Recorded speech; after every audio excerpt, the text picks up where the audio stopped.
ان کی آواز سبحانک اللہم یعنی اے اللہ آپ پاک ہیں ہوگی، اور آپس میں سلام کا تحفہ ہوگا، اور آخری پکار ان کی یہی ہوگی کہ سب تعریفیں اللہ ہی کے لیے ہے جو تمام جہان والوں کے رب ہیں۔ اللہ ہی کے لیے تعریف ہے۔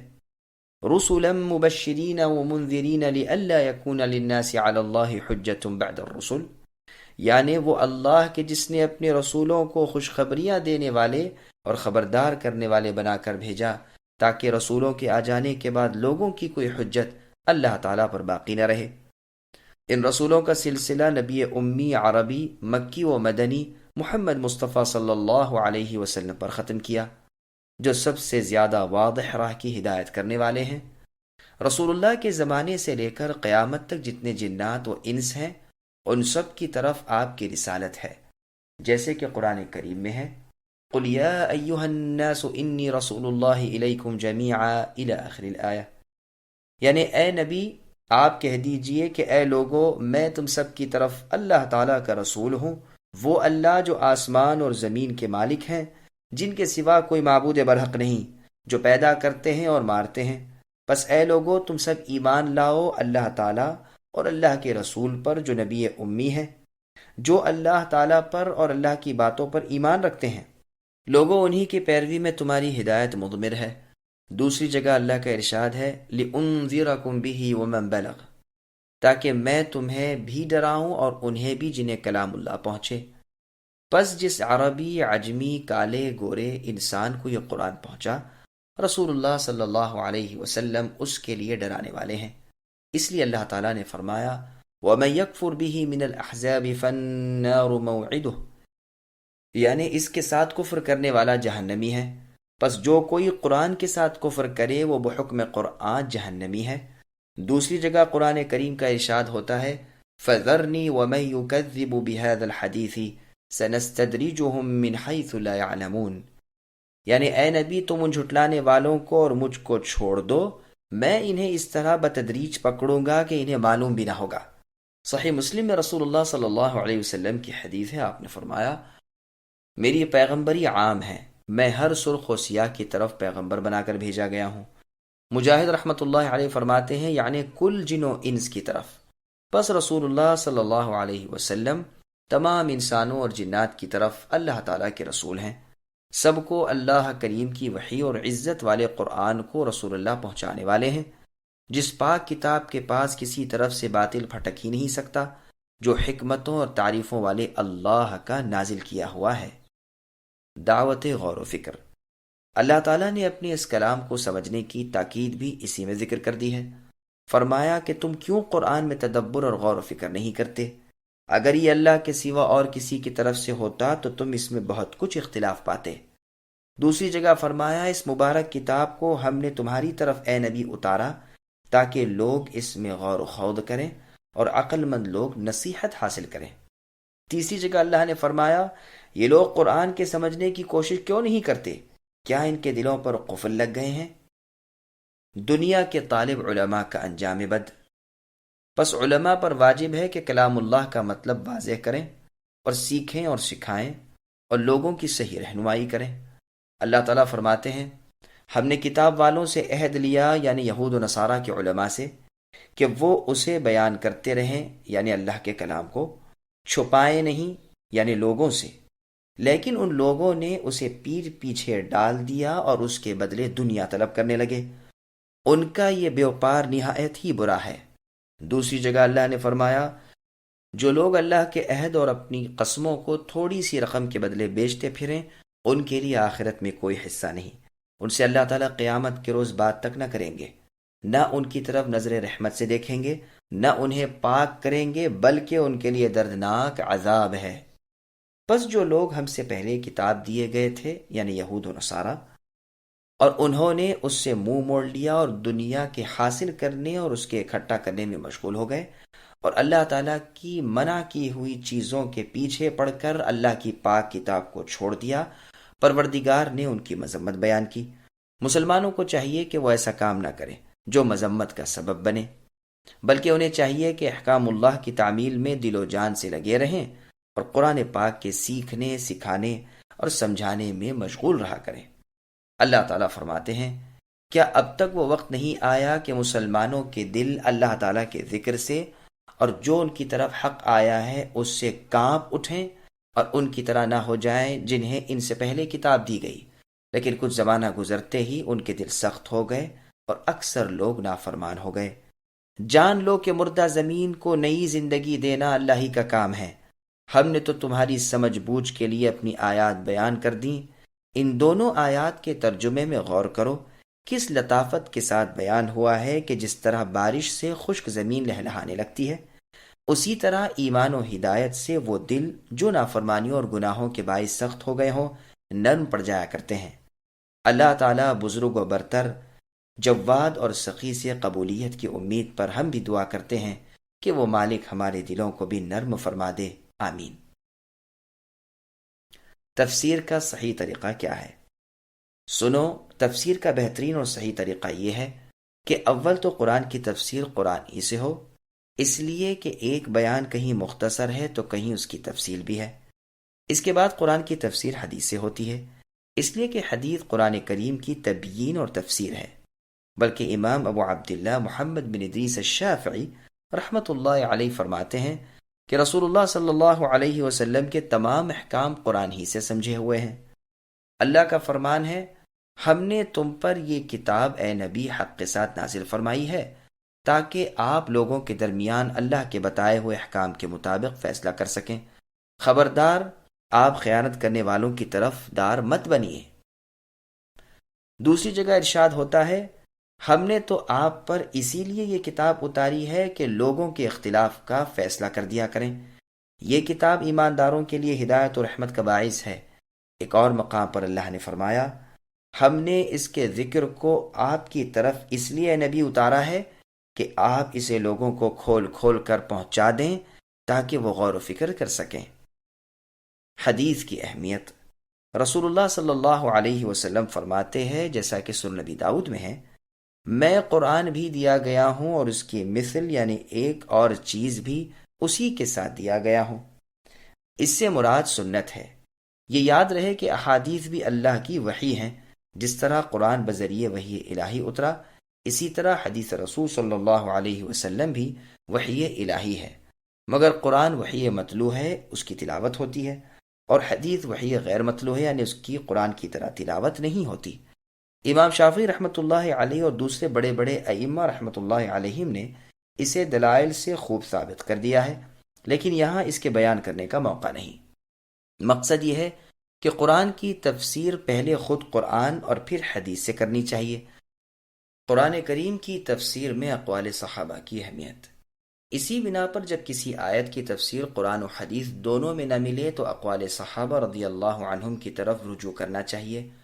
وہ تفسیر قرآن کو بہت زیادہ جانتے تھے، اس لیے کہ جو قرینے اور احوال اس وقت تھے ان کا علم انہی کو ہو سکتا ہے۔ وہ اس وقت موجود اور حاضر تھے۔ علاوہ ازیں کامل سمجھ بوجھ، صحیح علم اور نیک عمل انہیں حاصل تھا، بالخصوص ان بزرگوں کو جو ان میں بھی بڑے مرتبے والے اور زبردست عالم تھے، جیسے چاروں امام جو خلفاء راشدین تھے، جو رشد و ہدایت والے تھے، یعنی ابو بکر صدیق، عمر فاروق اور عثمان ذو النورین اور علی رضی اللہ عنہم، اور جیسے عبداللہ بن مسعود سے مروی ہے، فرماتے ہیں، اس اللہ کی قسم جس کے سوا کوئی معبود برحق نہیں، کتاب اللہ کی کوئی آیت ایسی نہیں کہ میں نہ جانتا ہوں کہ یہ کس کے بارے میں نازل ہوئی اور کہاں نازل ہوئی۔ میں اگر جانتا کہ کتاب اللہ کے علم میں کوئی مجھ سے زیادہ ہے اور وہاں تک میں کسی طرح پہنچ بھی سکتا ہوں تو ضرور اس کی شاگردی میں اپنے آپ کو پیش کرتا۔ یہ روایت بخاری اور مسلم میں ہے۔ آپ یہ بھی فرماتے ہیں کہ ہم میں سے ہر شخص یعنی صحابہ جب تک 10 آیتوں کا پورا مطلب نہ جان لیتا اور ان پر عمل نہ کر لیتا 11ویں آیت نہیں پڑھتا تھا۔ عبد الرحمن سلمہ تابعی رحمۃ اللہ علیہ فرماتے ہیں کہ ہم نے جن سے قرآن سیکھا وہ ہم سے فرمایا کرتے تھے کہ ہم نے رسول اللہ صلی اللہ علیہ وسلم سے پڑھا، جب تک ہم 10 آیتوں کا علم و عمل رسول اللہ صلی اللہ علیہ وسلم سے نہ سیکھ لیتے آگے نہیں بڑھتے تھے۔ غرض قرآن کا علم اور قرآن پر عمل دونوں ہی کو سیکھا۔ انہی میں سے ایک حبر البحر عبداللہ بن عباس رضی اللہ عنہما ہیں۔ رسول اللہ صلی اللہ علیہ وسلم کی یہ رشتے میں چچا زاد بھائی اور ترجمان القرآن ہیں۔ رسول اللہ صلی اللہ علیہ وسلم نے ان کے لیے برکت کی دعا کی تھی اور کہا تھا، اللہم فقہہ فی الدین، اے اللہ انہیں دین کی سمجھ عطا فرمائیے، وعلمہ التأویل، اور قرآن کی تفسیر کا علم بھی نصیب کیجیے۔ یہ حدیث مسند احمد وغیرہ کی ہے۔ عبداللہ بن مسعود رضی اللہ عنہ کے اس قول کو پیش نظر رکھ کر خیال کیجیے کہ ان کا انتقال 32 ہجری میں ہوا اور عبداللہ بن عباس رضی اللہ عنہما ان کے بعد بھی 36 سال تک زندہ رہے، تو اس مدت میں آپ نے علم میں کس قدر ترقی کی ہوگی۔ ابو وائل فرماتے ہیں کہ علی رضی اللہ عنہ کے زمانے میں عبداللہ بن عباس رضی اللہ عنہما امیر حج مقرر ہوئے تھے۔ آپ نے اپنے خطبے میں سورہ بقرہ کی تلاوت فرمائی اور اس عمدگی سے تفسیر کی کہ اگر کفار ترک و دیلم بھی سن لیتے تو یقیناً مسلمان ہو جاتے۔ بعض روایات میں ہے کہ آپ نے اپنے اس خطبے میں سورہ نور کی تفسیر فرمائی تھی۔ یہی وجہ ہے کہ اسماعیل ابن عبد الرحمن سدی کبیر رحمۃ اللہ علیہ اپنی تفسیر میں انہی دونوں بزرگوں کی اکثر تفسیر نقل کیا کرتے ہیں، لیکن کبھی کبھی اہل کتاب سے یہ بزرگ جو روایات لے لیا کرتے ہیں اسے بھی وہ بیان کر دیتے ہیں۔ تفسیر قرآن میں اسرائیلی روایات کی حیثیت۔ بنی اسرائیل سے روایت لینا مباح ہے۔ صحیح بخاری میں عبداللہ ابن عمر رضی اللہ عنہما سے مروی ہے کہ رسول اللہ صلی اللہ علیہ وسلم نے فرمایا، میری طرف سے پہنچا دیا کرو، یعنی میری بات کو اوروں تک، اگرچہ ایک آیت ہی ہو۔ بنی اسرائیل سے بھی روایت لینے میں کوئی حرج نہیں، مجھ پر قصدن یعنی جان بوجھ کر جھوٹ بولنے والا قطعاً جہنمی ہے۔ یہ حدیث بخاری، ترمذی وغیرہ کی ہے۔ عبداللہ ابن عمر رضی اللہ عنہ نے جنگ یرموک میں 2 بوریاں یہود و نصارہ کی کتابوں کی پائی تھیں۔ ان کی باتیں بھی وہ اس حدیث کو مد نظر رکھ کر نقل کر دیا کرتے تھے، لیکن یہ یاد رہے کہ بنی اسرائیل کی یہ روایات صرف مسئلے کی مضبوطی اور اس کی گواہی کے لیے لائی جاتی ہیں، خود ان سے مسائل ثابت نہیں ہو سکتے۔ روایات بنی اسرائیل 3 قسم پر ہیں۔ نمبر 1، جن کی تصدیق یعنی سچائی خود ہمارے ہاں موجود ہے، یعنی قرآن کی کسی آیت یا حدیث کے مطابق بنو اسرائیل کی کتاب میں بھی کوئی روایت مل جائے، اس کی صحت میں تو کوئی کلام نہیں۔ نمبر 2، جن کی تکذیب یعنی ان کا جھوٹا ہونا خود ہمارے ہاں موجود ہو، یعنی کسی آیت یا حدیث کے خلاف ہو، اس کے غلط ہونے میں کوئی شبہ نہیں۔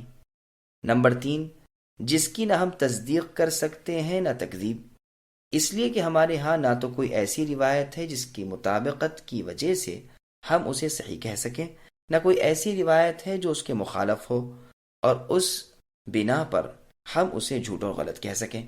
لہٰذا یہ تیسری قسم کی روایات وہ ہیں جن سے ہم خاموش ہیں، نہ انہیں غلط کہیں نہ صحیح سمجھیں، البتہ انہیں ذکر کرنا جائز ہے۔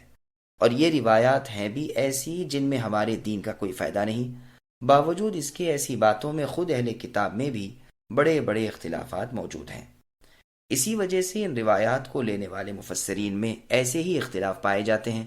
مثلا اصحاب کہف کے نام، ان کے کتے کا رنگ، ان کی گنتی، موسیٰ علیہ السلام کی لکڑی کس درخت کی تھی، ابراہیم علیہ السلام نے جن پرندوں کو ٹکڑے ٹکڑے کر دیا تھا اور پھر رب تعالیٰ کے حکم سے وہ جی اٹھے، وہ پرندے کون کون سے تھے، اور جس مقتول کو موسیٰ علیہ السلام کے زمانے میں گائے ذبح کر کے اس کے گوشت کا ایک ٹکڑا لگایا گیا تھا اور اس سے اللہ تعالیٰ نے اسے زندہ کر دیا تھا، وہ ٹکڑا کون سا تھا اور کس جگہ کا تھا، اور وہ کون سا درخت تھا جس پر موسیٰ علیہ السلام نے نور دیکھا تھا اور اس میں سے اللہ تعالیٰ کا کلام سنا تھا، وغیرہ وغیرہ۔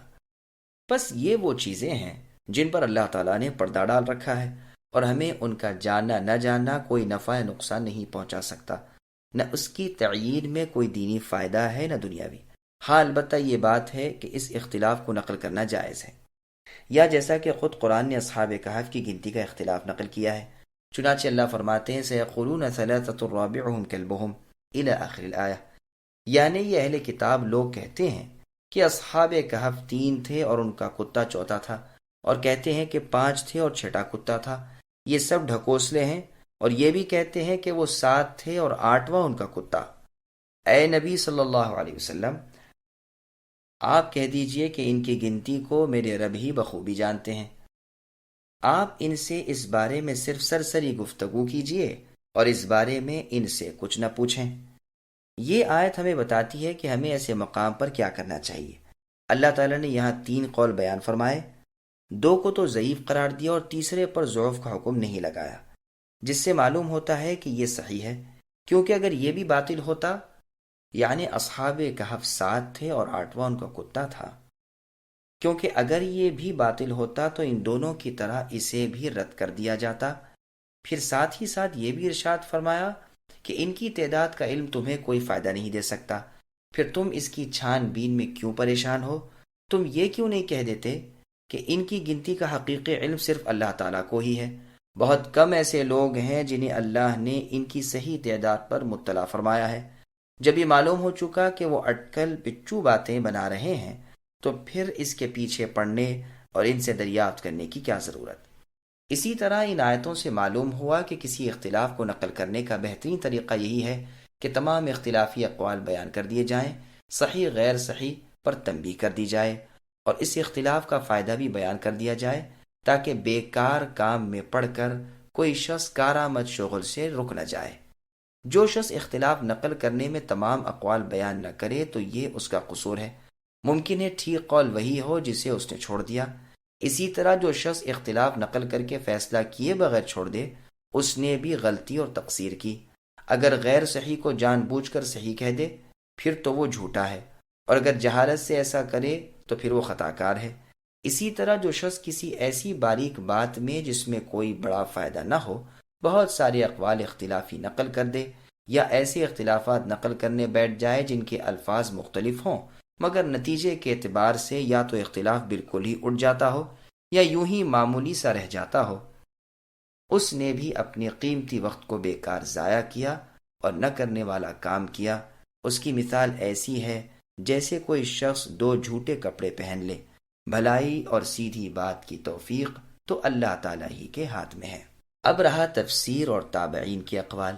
جب کسی آیت کی تفسیر قرآن، حدیث اور اقوال صحابہ تینوں میں نہ ملے تو اکثر ائمہ دین نے کہا ہے کہ ایسے موقع پر تابعین کی تفسیر سے مدد لی جائے، جیسے مجاہد ابن جبر رحمۃ اللہ علیہ جو تفسیر میں باری تعالیٰ کی ایک نشانی تھے، جو فرماتے ہیں کہ میں نے 3 مرتبہ اول سے آخر تک عبداللہ بن عباس رضی اللہ عنہما سے قرآن سیکھا اور سمجھا، ایک ایک آیت کو پوچھ پوچھ کر سمجھ کر پڑھا۔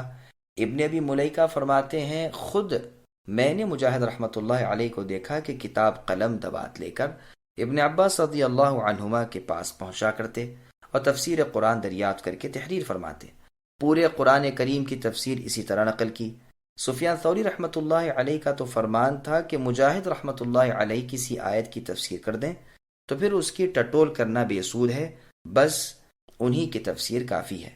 مجاہد رحمۃ اللہ علیہ کی طرح سعید ابن جبیر، اکرمہ جو عبداللہ بن عباس رضی اللہ عنہما کے غلام تھے، عطا بن ابی رباح، حسن بصری، مسروق ابن الاجدع، سعید ابن المسیب، ابو العالیہ، ربیع ابن انس، قتادہ اور ضحاک ابن مزاحم رحمۃ اللہ علیہم وغیرہ تابعین، تبع تابعین اور ان کے بعد والوں کی تفسیر معتبر مانی جائے گی۔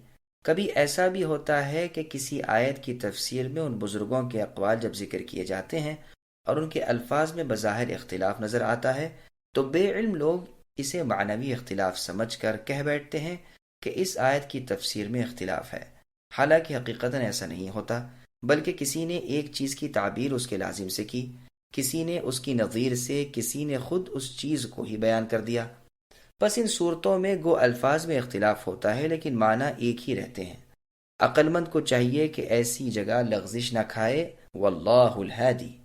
شعبہ ابن حجاج رحمۃ اللہ علیہ کہتے ہیں کہ جب تابعین کے اقوال فروعی مسائل میں حجت نہیں تو تفسیر قرآن میں کیسے حجت ہو جائیں گے؟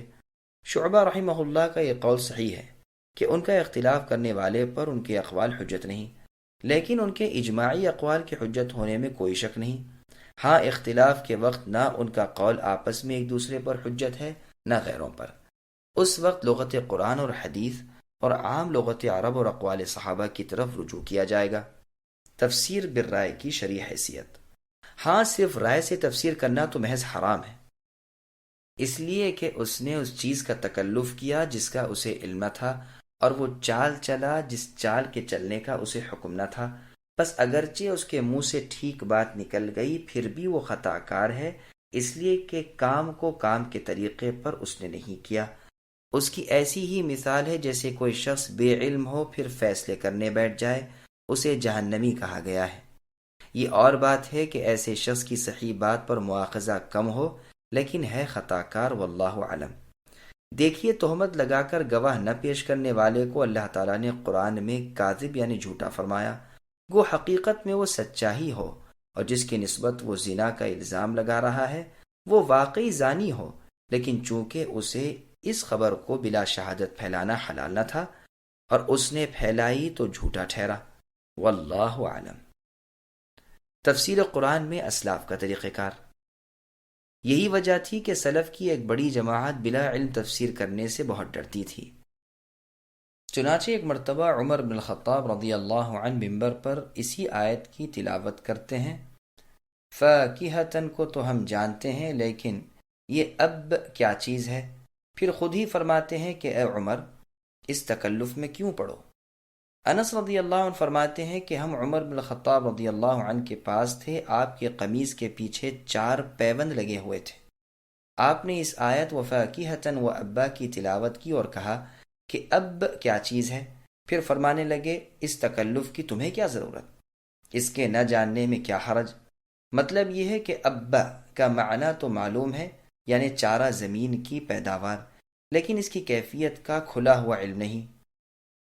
اسی آیت میں موجود ہے فَأَنبَتْنَا فِيهَا حَبًّا وَعِنَبًا، یعنی ہم نے زمین میں اناج اور انگور اگا دیے۔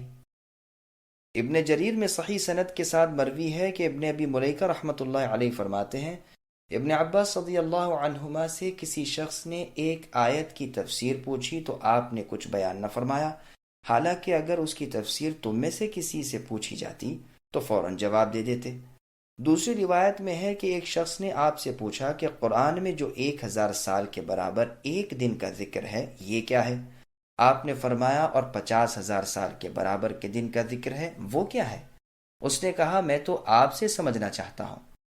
آپ نے فرمایا یہ 2 دن ہیں جن کا ذکر اللہ تعالیٰ نے اپنی کتاب میں کیا ہے، ان کا حقیقی علم اللہ تعالیٰ ہی کو ہے۔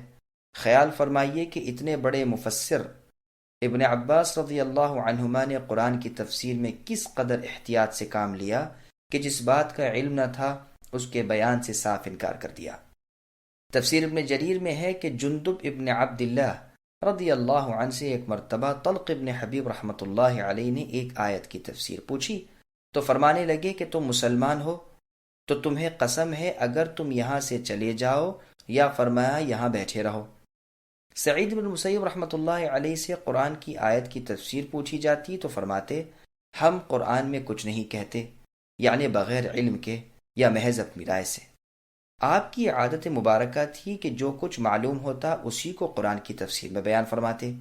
ایک مرتبہ ایک شخص کے سوال پر آپ نے فرمایا مجھ سے قرآن کی تفسیر نہ پوچھو، قرآن کی تفسیر ان سے پوچھو جو کہتے ہیں کہ مجھ پر قرآن کی کوئی آیت مخفی نہیں، یعنی عکرمہ ابن عباس رضی اللہ عنہما کے غلام۔